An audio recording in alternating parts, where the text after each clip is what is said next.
أنا لا أسعى وراء الأرقام القياسية، ولكن الأرقام القياسية هي التي تسعى ورائي. ده كان تصريح كريستيانو رونالدو النهاردة قبل مباراة غانا. النهاردة كريستيانو رونالدو يستمر في حصد الأرقام القياسية بعد تسجيله لهدف ضد منتخب غانا النهاردة في كأس العالم قطر 2022. من غير ما أطول عليكم يلا بينا نبدأ فيديو النهاردة. كريستيانو رونالدو يستمر في حصد الأرقام القياسية. النهاردة كريستيانو رونالدو يدخل التاريخ من أوسع أبوابه. كده كريستيانو رونالدو أول لاعب في التاريخ يسجل في 5 نسخ متتالية في تاريخ كأس العالم. مباراة النهاردة مباراة منتخب البرتغال ضد منتخب غانا، مباراة قوية جدا، ولكن الشوط الأول كان شوط عقيم خالي من الأهداف.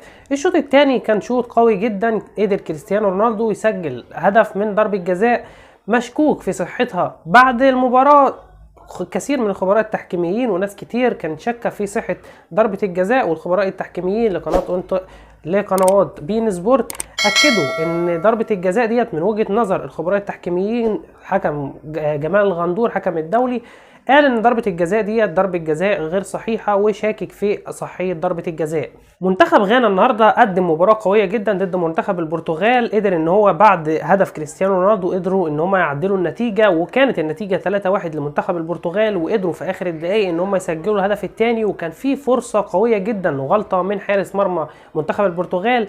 قدر منتخب غانا كان قادر خلاص ان هو هيجيب الهدف الثالث ويطلع بنقطه التعادل، وهيبقى في تساوي كده ما بين كل المنتخبات في النقط، هيبقى كل المنتخبات اتعادلت النهارده، ولكن القدر والحظ ما كانش مع منتخب غانا النهارده، والمباراه بتنتهي 3-2 لمنتخب البرتغال. ولكن بتعادل النهارده منتخب كوريا الجنوبيه والاوروجواي بيدي فرصه لمنتخب غانا، وحظوظه يعني لسه معاه حظوظ وفرص تانية ان هو يقدر يعدل. مباراه النهارده منتخب غانا اثبت لنا ان هو منتخب قادر يصارع الكبار، وقادر ان هو يقدم مباريات قويه جدا. مباراة النهارده ضد منتخب البرتغال كانوا ماديين مباراة قوية جدا ضد منتخب البرتغال، وكانوا افضل منتخب البرتغال، ولكن منتخب البرتغال قدر ان هو يخطف الفوز ب3 اهداف لهدفين. هارد لك لمنتخب غانا والف مبروك لمنتخب البرتغال. كده تصدرت المجموعة لمنتخب البرتغال ب3 نقاط، والاوروجواي وكوريا الجنوبية يعني يعتبر بيتناصفوا في الثاني والثالث برصيد نقطة بعد التعادل النهاردة 0-0، وغانا تقع في قاع الترتيب برصيد 0 من النقاط عشان خسروا النهاردة من البرتغال.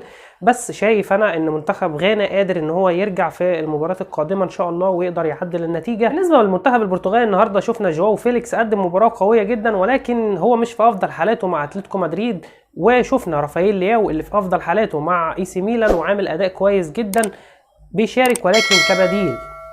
مش فاهم ازاي او ايه دماغ المدرب يقعد لاعب قوي جدا زي رافائيل لياو على دكه البدلاء ويبدا بجواو فيليكس. جواو فيليكس لاعب كويس ولكن مش في افضل حالاته الفتره ديت، فانا شايف ان من الافضل رافائيل لياو هو اللي يبدا احسن من جواو فيليكس.